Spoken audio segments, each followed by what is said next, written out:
Hey guys, आगे अपन वापस level up in past के एपिसोड 44 को लेकर। जैसा कि लास्ट एपिसोड में आप लोगों ने देखा था कि हमारा प्यारा दुलारा 1 मिलियन बुक पेवलन खत्म हो चुका था। अब एपिसोड 44 के स्टार्टिंग में सीन दिखाया जाता है जहां पर यूसंग पूछ रहा होता है खुद से कि एक ऐसा बिल्डिंग जिसमें मिलियन से बुक रखा गया हो, कितना टाइम लगेगा उसको खत्म होने में। क्या एक दिन? तो यस, एक दिन में हमारा मिलियन बुक पेवलन खत्म हो चुका है, उसका राख राख भी नहीं बचा है।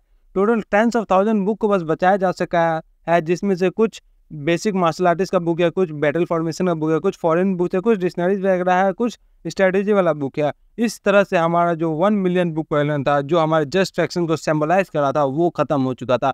इसके बाद एक इन्वेस्टिगेशन टीम बैठी गई जिसको इन्वेस्टिगेट करना गया था कि ये सब कैसे हुआ था। यार एक दिन, 2 दिन, 3 दिन तक चला इन्वेस्टिगेशन, क्योंकि हमारे जो प्राइम सस्पेक्ट था एल्डर डू, क्योंकि वो इस सीन पर स्पॉट की गई थी, वो वहाँ से मिली ही नहीं। और उसके सबसे बड़ी बात यह है कि हमारा वो इन्वेस्टिगेशन आगे प्रोसीड हुआ ही नहीं और हमारा यहीं पे सारा रफा दफा कर दिया गया मामला, क्योंकि जो हमारा सस्पेक्ट थी एल्डर डू वहाँ से कहीं गायब हो गई थी। उसके बाद वो मिली ही गई।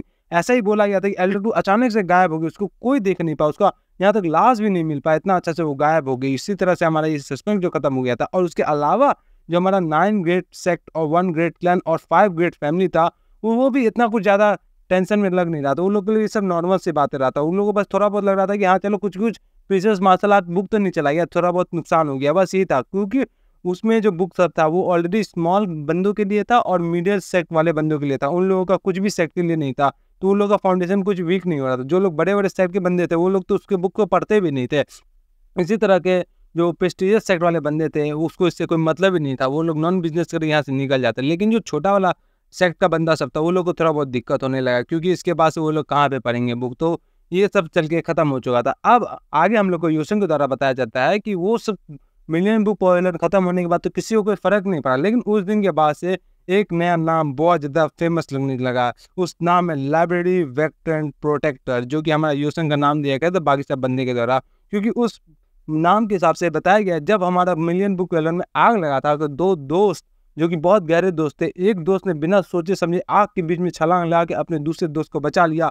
और इसलिए हमारा जो पहला दोस्त जो आग में छलांग लगा उसका नाम रख दिया लाइब्रेरी वेरिएंट प्रोटेक्टर। ये हमारा यूसंग रहता है। यूसंग बोलता है यस यस मैं ही हूँ वो। तो वहीं पे हम लोग पूछ रहा था बाकी सब बंदा कि तुम्हारा वो दूसरा बंदा क्या है, तुम्हारा जो जीनियस 2 है वो कहाँ पे है। तो हमारे को बताया जाता है कि इसके अलावा जो हमारा देवमंग था उसको दूसरा नाम रख दिया गया, क्योंकि वो बुक पढ़ने में इतना ज़्यादा मंदून हो गया था कि उसको पता भी नहीं चला उसके आसपास आग लगा था। इसलिए इसका दूसरा नाम रख दिया गया था बुक जीनियस बाओ, जिसमें हमारा दूसरा बंदा देवमंग बोलता है कि बहुत ज़्यादा एम्बेरसिंग है कि नहीं है, जिसमें यूसंग बताता है क्या ये सब देख रहा हम ही लोग के बारे में बात कर रहे हैं। तो बताता है ठीक है तो कूल लग रहा है कि नहीं लग रहा है। और इन दोनों कलेक्टिवली बोल रहा था कि ज्ञान बाओ डू ऑल। तो हमारा यूसंग आगे बताता है कि सबसे पहले हम लोग को बोला गया मेरे को कि सियान का ट्रू ड्रैगन, उसके बाद बोला गया 4 डेलिक्वेंट, उसके बाद आप देखो कौन सा नाम दे दिया लाइब्रेरी वैकेंट प्रोटेक्टर का नाम दे दिया, जिसमें हमारा देवंग बताता है कि चलो हम लोग तो फ्रेंड से कोई दिक्कत नहीं। अलबंग भी बहुत ज़्यादा खुश हो रहा था। अलबंगदे कैसा है, जिसमें हमारा यूसंग पूछता है, बताता है कि अलबंगदे कि अभी तक अपना होश में नहीं है, जिसमें हमारा देवंग बताता है हाँ अभी तक तो कुछ होश में नहीं है, मेरे को पता नहीं कि उसके साथ क्या हुआ।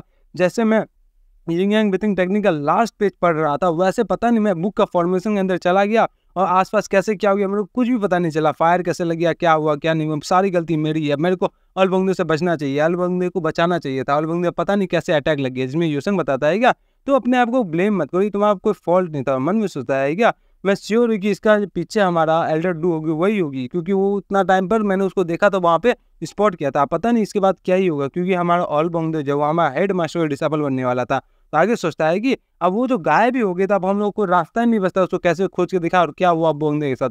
लेकिन एक चीज़ तो यहाँ से क्लियर हो गया कि सारा चीज़ के पीछे हमारा एल्डर ऑफ काउंसिल है, जो कि बुलियन बुक पेवलियन को जलाने का बात हो या फिर अलबंगदे को अभी तक खोज में आने का बात नहीं है, सारा चीज़ का पीछे हमारा एल्डर ऑफ हाउस है। यहाँ से हम लोग को पता चल गया कि जो मेन कल्प्रिट है वो एल्डर ऑफ हाउसेस है। तो हमारा यूसंग बताता है क्या काउंसिल ऑफ हाउसेस। तो यूसंग बताता है कि मेरे को प्रिडिक्ट कर सकते हैं कि इसके बाद फ्यूचर में क्या हुआ सर, यही एक बंदा है जिसके वजह से सारा चीज़ हुआ था। तो यूसंग को अपना एनिमी के बारे में पता चल जाता है जो मेन कल्प्रिट है। तो आगे हम लोग को एल्डर ऑफ काउंसिल में दिखाया जाता है जहाँ पे सब लोग आपस में बात कर रहे होते हैं कि अब तो मिलियन बुक वेलन खत्म हो चुका है। हम लोग को तो पता ही था कि शुरू से उन लोग का काम बेकार में फालतू ही था, उसका कोई मतलब ही नहीं था, क्योंकि वो कोई यूज़ में ही नहीं आ रहा था। हम लोग का बेकार में ऐसे रखा होता क्योंकि वो ऑलरेडी अवेलेबल था, इसलिए हम लोग उसको चला रहे थे। अब तो वो चल गया ना, इसके अलावा वहाँ करना क्या। तो दूसरा बंदा बताता है क्या तुम इतना ज़्यादा लंबा चौड़ा भाषण मत दो, बस हम लोग को बताओ पॉइंट टू पॉइंट कि आप करना क्या है। जिसमें दूसरा बंदा बताता है चलो मैं समराइज करके बता देता हूँ तुमको कि जो 1 मिलियन बुक पैवेलियन है, उससे जहाँ पे हम लोग 10,000 बुक पैवेलियन बनाएंगे, जो उसके जितना भी बुक रिट्रीव होके आया हुआ वो सबको मिला करके, और उसके इतना बड़ा जो स्पेस है वहाँ पे हम लोग और कुछ करेंगे, क्योंकि वहाँ पे 90% ज़्यादा बुक वहाँ फालतू बुक था, जिसमें कुछ भी इनसफिशिएंट लेक्चर के बारे में या फिर ऐसे कुछ लिखा था जो हम लोग का कोई मतलब का नहीं था। इसलिए समझ रहे हो ना, इसलिए हम लोग वहाँ पे मिलियन बुक पैवेलियन की जगह दूसरा जगह बिल्डिंग बना देंगे। क्या आप लोग मेरे से सहमत हो? तो सब लोग शांत रहता है, तो आगे हंसता है, बताता है। मेरे ओपिनियन में तो एक और चीज़ बताता हूँ कि उसके जगह पे हम लोग एक नया काउंसिल ऑफ एल्डर बना दें, क्योंकि हम लोग का जो काउंसिल ऑफ एल्डर है बहुत ज़्यादा पुराना हो गया, और ये सब हो गया, वैसे हो गया। हमारे लीडर जी भी सोच रहे होते हैं क्या, अपना हेड मास्टर को टेलीपैथी के तौर पे बताते हैं क्या, देखा इन लोगों का फेशियल एक्सप्रेशन थोड़ा सा भी चेंज नहीं हो रहा है, लगता है कि ये लोग सारा चीज़ पहले से सोच समझ के आए हुए, समझ रहे हो ना। तो हमारा हेड मास्टर बताता है हाँ सारा चीज़ पहले से सेटअप है, हमको भी यही लगता है। तो दूसरा बंदा आगे बताता है क्या, क्योंकि हम लोग का जो करंट बिल्डिंग है ये एल्डर ऑफ कॉन्सेप्ट बहुत ज़्यादा पुराना हो गया, बहुत ज़्यादा एंशिएंट हो गया, बहुत ज़्यादा ट्रेडिशनल हो गया। तो इसलिए हम लोग को इसको अच्छा बनाने के लिए हम लोग को बड़ा फैल चाहिए, बड़ा जगह चाहिए, क्योंकि छोटा वाला बिल्डिंग है। तो इसलिए हम लोग वो 1 मिलियन बुक पैवेलियन में बहुत बड़ा जगह है, इसलिए वहाँ पे हम लोग अपना एल्डर ऑफ काउंसिल बनाएंगे, ठीक है ना।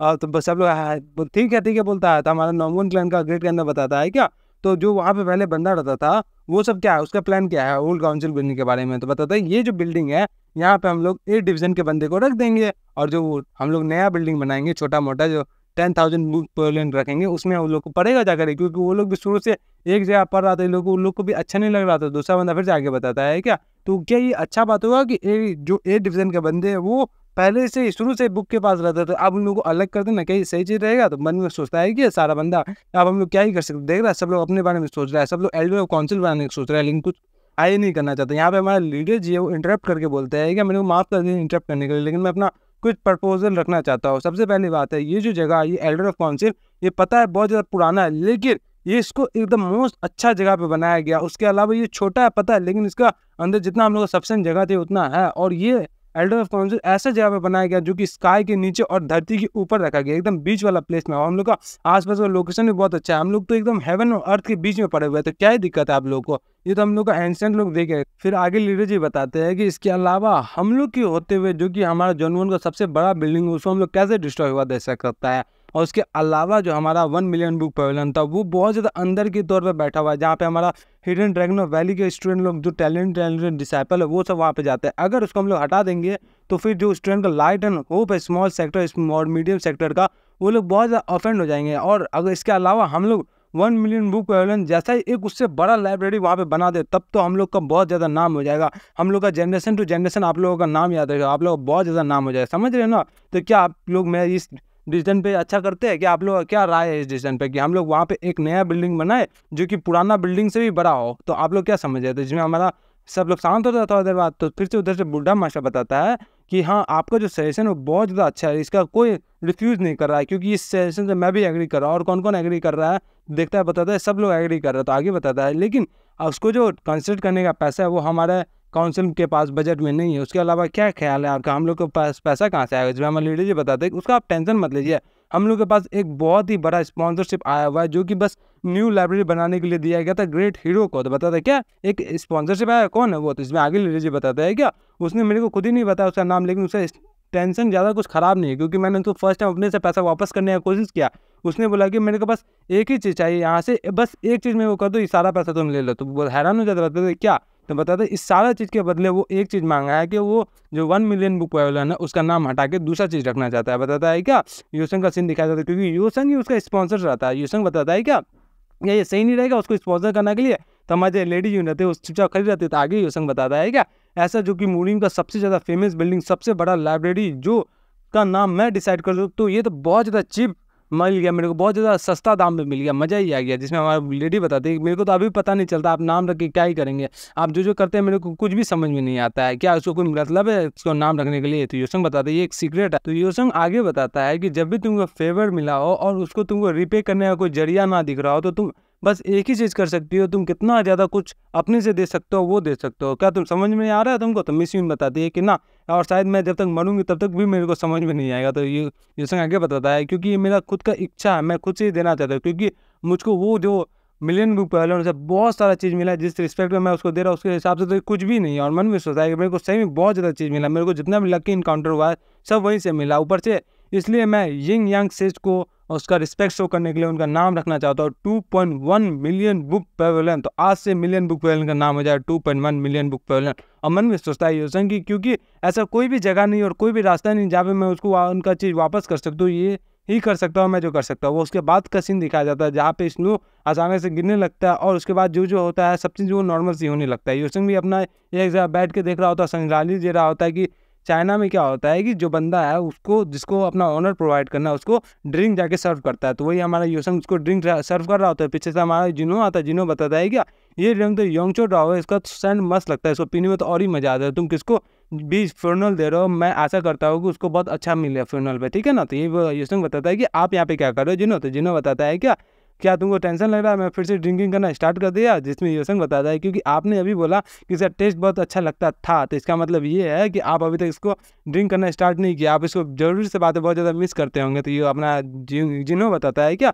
तुम एकदम गलत भी नहीं बोल रहे, मैं सही में इसको मिस करता हूँ, लेकिन मैं यहाँ पे प्राइवेट ब्रिज के लिए नहीं आया, मैं यहाँ पे फर्स्ट डिवीज़न का टीचर एज ए टीचर बन के आया हूँ और लीडर ऑफ चार्ज का मुरीम यूनिवर्सिटी का बन के आया हुआ। तो बताता है योसन की ठीक है आगे बताइए। जिसमें हमारा जिनो बताता है कि तुम पहली बात ये है कि तुम जो तुम्हारा क्लास था 8 डिवीज़न का वो तुम फेल कर चुके हो। योसन हैरान हो जाता है, बताता है क्या मैं फेल कर दिया क्लास। अमन में सोचता है क्या जो गोल्डन बेल क्वेश्चन था उसमें शुरू में ही एलिमिनेट हो जाने का मतलब ये है कि मैं फेल कर गया, इसका मतलब क्या। जिसमें जिनो आगे बताता है क्या इस 8 डिवीज़न के लिए तुमने मेरे को हराया था, मेरे से लड़ाई किया था और उसके बाद वहाँ जाके फेल कर गया, क्या ही मतलब हो गया। अगर तुम इसी हिसाब से करते हो तो मैं वापस से ड्रिंक पीना स्टार्ट कर दूंगा। तो क्या तुम सोचते हो, क्या तुम बोलते हो कि मैं वापस से ड्रिंक करना स्टार्ट कर दूं या फिर तुम वापस से फर्स्ट डिवीज़न में आ जाओगे। योसन भी देखता है क्या। तो आगे से हम लोग को सीन दिखाया जाता है जहाँ पे हमारा लवलेस, ये जो बुद्धा मास्टर इसका नाम है लवलेस, वो बताता है कि एक मास्टर क्या 2.19 मिलियन बुक पेवेलियन, इसका क्या नाम है, इसका क्या मतलब क्या है। तो बताता है कि एसएसएन के लीडर तुम जाके इसको पता करो। तो बताता है ठीक है इसका मतलब यही जहाँ तक मेरे को पता चला। तो आगे बताता है क्या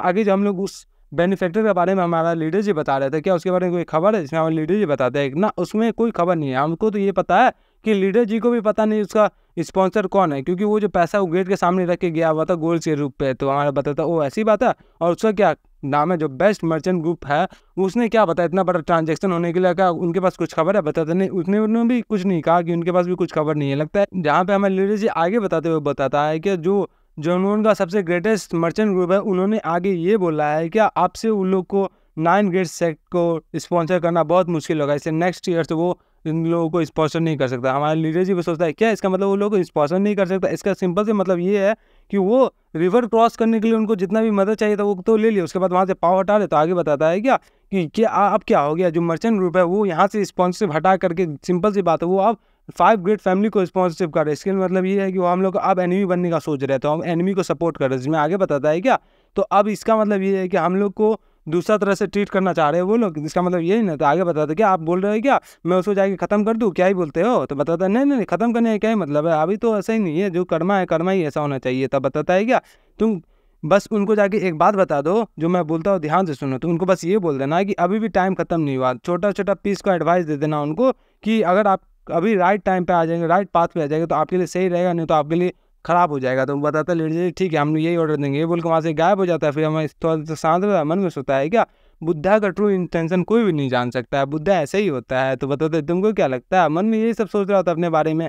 तो ये बुद्धा कर रहा था। हमारे यहाँ पे हेड मास्टर दिखाया जाता है जो हंस रहे होते हैं। बताते हैं क्या लीडर जी कि आप इतना क्यों हंस रहे। जिसमें हेड मास्टर बताता है कि तुमने वो लवलेस का मुंह नहीं देखा। लवलेस मतलब वही है जो कि हमारा बुद्धा करते रहता है। बताता है क्या उसको उनके सामने जो हमारा एलियल काउंसिल का सारा चीज़ गया तो कैसा मुंह बना लिया था बुद्धा करते। मैं तो अपना हंसी कंट्रोल नहीं कर पा रहा था। जिसमें हमारे लीडर जी आगे बताते हैं क्या मैंने भी एक रिपोर्ट लिया है कि सीक्रेटली जो यहाँ के सबसे बड़े मर्चेंट ग्रुप है वो ग्रेट फैमिली के एल्डर्स के साथ टाई अप कर रहे हैं, उन लोगों के साथ मीटिंग कर रहे हैं, उन लोगों का जो फेलियर्स है उन लोग को प्रोवाइड कर रहे हैं सपोर्ट। तो इसका मतलब ये है कि वो लोग 9 ग्रेड सेक्ट से हाथ हटाकर अब 5 ग्रेड फैमिली को स्पॉन्सर करना शुरू कर दिया। जो हमारा प्रिंसिपल जी बताता है इसका मतलब ये है कि वो जो लीडर है उसका लिए थोड़ा बहुत खतरा हो सकता है। इसमें आगे बताता है हाँ मेरे को तो ये लगा है कि जो 9 ग्रेड सेक्ट है उन लोग कुछ अपना उन लोग में बहुत ज़्यादा हलचल होने लगा है। तो बताते ठीक है देखते हैं आप क्या होना चाहिए, लेकिन मेरे को लग रहा है जहाँ तक सब चीज़ चल रहा है वो सब चीज़ ठीक ही चल रहा है। क्या तुमको कुछ एडवांटेज लग रहा है इसमें, क्या 5 ग्रेड फैमिली को इस नाम से एडवांटेज हो सकता है। जिसमें लीडर जी सोचता है मन में सोचता है क्या देखते हैं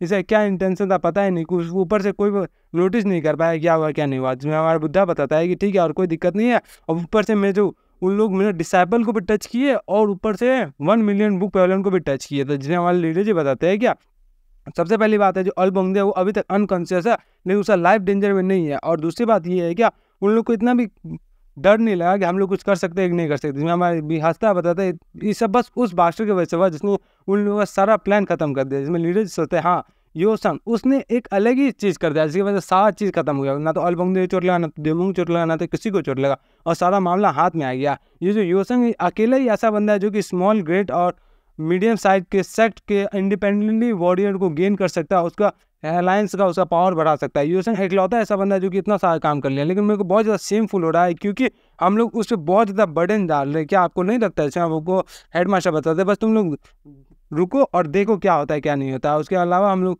तुमको लग रहा है ना कि वो बहुत ज़्यादा अच्छा काम कर रहा है। जिसमें हमारा लीडर जी बताता है हाँ वो तो मेरे को पता है वो बहुत ज़्यादा अच्छा काम कर रहा है। क्या उसको पता है कि वो अच्छा काम कर रहा है कि नहीं कर रहा है? ये हमको बताता है। और उसके अलावा जो वो तुम बेनिफिशियर यानी कि स्पॉन्सर के बारे में बता रहा था वो कौन है? इसमें हमारा लीडर जी बताता है कि मेरे को खुद ही नहीं पता वो कौन है। मैंने उनके बारे में खोजने की कोशिश किया, मेरे को मिला नहीं। इस मॉर्निंग क्या बात है कि जब हम लोग एल्डर ऑफ काउंसिल मिलने जा रहे थे उससे पहले हमारा जो ग्रेट हीरो है वहाँ पर बहुत बड़ा पैसा का बैग है, उसमें एक नोट आया कि आप लोग इससे बिल्डिंग बनाइए और इसके बदले बस उसका नाम 2.1 मिलियन बुक वैलेंट कर दीजिए। बस इतना छोटा सा रिक्वेस्ट था। हमारे हेड मास्टर हैरान हो जाता, बताता है क्या hall of the great hero का बैकयार्ड में आया था वो, कि वो प्लेस यहाँ पे नहीं है जहाँ पे ग्यू हमेशा सोते रहता है। जहाँ लीडर जी हैरान होकर बताया नहीं हमेशा सोते रहता है, इसका क्या मतलब? बताता हाँ हाँ वही जगह है वही जगह। तो आप बताते हैं लेकिन मेक सेंस कैसे बनाता है कि जो हमारा ग्रेट हीरो को वहाँ पे पहुँचने के लिए सबसे पहले जो breaking entire demon exclamation sect guarding group है सबको खत्म करना पड़ेगा तब कोई बंदा वहाँ पे पहुँच सकता है। तो उसका कैसे क्या मतलब हो गया? इसमें लीडर बताता मैं तो यही समझ नहीं पा रहा कि इतना बड़ा गोल्ड का डब्बा वहाँ तक पहुँचा तो पहुँचा कैसे? इसका हम लोग जो इन्वेस्टिगेशन स्टार्टिंग कर रहे हैं स्टार्टिंग इम्पॉसिबल की तरह हो रहा है। इसके मतलब कुछ समझ में नहीं आ रहा है। ये हमारे हेड मास्टर बताता है कितना ज़्यादा इंटरेस्टिंग बात है कि मैंने 8 डिवीजन एरे लगाया था, 8 एक्सट्रीम एरे लगाया था, 5 फेज एरे लगाया था। इतना सारा एफर्ट्स मेरा बेकार हो गया इस ग्रेट हीरो ऑफ कंस्ट्रक्ट करने वालों में। उस जगह पे एक चिड़िया भी बिना परमिशन का आ नहीं सकता। वहाँ पे कोई बंदा इतना बड़ा गोल्ड का बैग लेके आ गया, वाह जी वाह क्या करने की दिक्कत है? जिसमें हमारा बताता है लगता है कोई एक स्ट्रेंज घोस्ट होगा। जिसमें बताया हाँ एक घोस्ट ही होगा जो कि फ्रेंडली घोस्ट होगा। जब लेडीज बताते हैं कि अच्छा है कि फ्रेंडली घोस्ट है क्योंकि वो फ्रेंडली घोस्ट है इसलिए अच्छा है कि वो यहाँ पे आए, कोई हम लोग को दिक्कत नहीं है बोल के दोनों हंस रहे होते। वापस हम लोग को एल्डर ऑफ काउंसिल का सीन दिखाया जाता है जहाँ पे ग्रेट हीरो बैकयार्ड के पीछे आया जाता है, जहाँ पे ग्यू हमको यूस्टन के पूछ रहा होता है क्या ये तुम वही है ना ग्रेट घोस्ट लाइक बंदे है? तो हमको बताता है यूसंग किस बारे में बात कर रहे हो? मैं ग्यू बताता है क्या मैं किस बारे में बात कर रहा हूँ, क्या तुमको पता नहीं है? तो हमको यूसंग बताता है कि तुम किस बारे में बात कर रहे हो? मैं तो यहाँ पे तुमने बोला है कि तुमको दिखाता हूँ मैं ट्रेनिंग कहाँ करता हूँ, मूडी मैलांस का जो ग्रेट हॉल है वहीं पे, इसलिए तो मैं यहाँ पर आया हूँ। अचानक से तुम किस बारे में बात करने लगे? जिसमें ग्यू बताता है क्या तुम अचानक से, मेरे को पता है कि तुम ही वो बंदे हो जो कि गोल्ड का उतना बड़ा डब्बा लेके यहाँ पर आए थे और ऊपर से हम मेरे और तुम्हारे अलावा तो यहाँ कोई है ही नहीं और बस मैं तुमको यहाँ पे लेकर आया, उसके अलावा सबका चेकिंग होता है तो क्या ही हो सकता है? तो मेरे को 100% श्योर है कि तुम ही यहाँ पे आया उसको लेकर के आया और ऐसा दिखाना बंद करो कि तुमने कुछ नहीं जानता। यूसिंग सोचता है कि मेरे को पता था कि इसको मेरे को कुछ सस्पिशियस पता चल जाएगा, लेकिन इसको कोई इसके पास प्रूफ नहीं है क्योंकि मैं यहाँ पे हमेशा खाली हाथ आता हूँ खाली हाथ जाता हूँ। ऐसे क्या पता मेरा जो बैग है वो डोरेमोन का पैकेट है, इसमें इतना सारा सामान भर सकता है जितना ये सोच भी नहीं सकता है। तुम वो जो सोचना है वो सोचो, जितना भी सोचना है सोचना, लेकिन मेरे को पता चले मेरे को ऐसे प्रोवोक क्यों कर रहा है क्योंकि उसको फाइट चाहिए। चलो बता दे क्या तुम्हें पास कोई एविडेंस है? जब गुरु बताता है गुस्सा वगैरह क्या एविडेंस, क्या तुम चाहता है इतना बुक पढ़ने के बाद क्या तुम्हारा दिमाग खराब हो गया? तुमको अभी भी एविडेंस चाहिए? चलो मैं तुमको अभी दिमाग ठिकाने पे ला देता हूँ। ये बोल के लड़ने के लिए रेडी रहता है। यूसिंग बताता है मैं जानता था इसलिए ये मेरे को प्रोवोक कर देता है। तो यूसिंग बताता है चलो आ जाते देखते हैं किसमें कितना दम है। तो अपना आई ऑफ विजडम से चेक करता है कि ग्यू का लेवल 42 हो गया होता है। ग्यू बताता है चलो स्टार्टिंग से स्टार्ट करते हैं देखते हैं किसमें कितना दम है। तो यूसिंग मन में सोचता है जो ग्यू बंदा है ये माइटी एसोसिएशन का लीडर हो गया जिसका नाम था इनफाइनाइट फाइटिंग डेमन, जो को मूडी मैलांस का one of the great force था। अगर लीडर जी का मौत के बाद इसका फोर्ट को यहाँ से हटाया नहीं जाता तो ये तो बहुत बड़ा नाम कमाता है ये लोग। पता नहीं इसके बाद जब हमारे लीडर जी मर गए थे उसके बाद ये कहाँ गया था? मैंने तो ये सुना था ये दूसरा कंट्री में जाकर अपना बहुत सारा नाम बना, बहुत ज़्यादा गेन कमाया, बहुत ज़्यादा फेम कमाया, तब तो इसका नाम पड़ा था इनफाइनाइट फाइटिंग डीमन। ये बहुत ज़्यादा हार्ड प्रैक्टिस करता है डेली, हर रात दिन भर इतना ज़्यादा प्रैक्टिस करता है, लेकिन इसको कोई देखता नहीं क्योंकि ये अकेले प्रैक्टिस करता है और ये अपना सपना में भी प्रैक्टिस करता है। और कुछ रिसेंट डिजाइन में से लगता है इसको कुछ अपॉर्चुनिटी चाहिए कि इसको कैसे ब्रेक थ्रू करना चाहिए। चलो मैंने जब से इनफाइनाइट ईगो फॉर्मेशन को पार किया उसके बाद से मैंने को कुछ चेक करना है, देखते हैं मैंने में कितना ज़्यादा पावर आ गया। ये बहुत ज़्यादा अच्छा अपॉर्चुनिटी है। बताता है ठीक है आ जाओ, ये अपना गिव बताता है ठीक है आ जाए देखते हैं किसमें कितना दम है। डिंग डिंग करे सिस्टम में मैच आता है कि गिव का आपसे फिर से कंपटीशन स्टार्ट हो गया। आपको गिव को 15 मिनट में हराना है। अगर आप जीत गया तो आपको रिकवरी पिल मिलेगा, हार गया तो मिशन चेंज कर देगा। फिर हम लोग को दोनों को पता चल जाता है दोनों मास्टर का, जिसमें हमारा हेड मास्टर बताते हैं क्या तुम देख रहे हो हम लोग घोस्ट के बारे में बात कर रहे हैं यहाँ पे, लेकिन कुछ ज़्यादा ही अच्छा चीज़ हो रहा है। तो हमारे लीडर जी बताते हाँ मज़ा ही आ गया।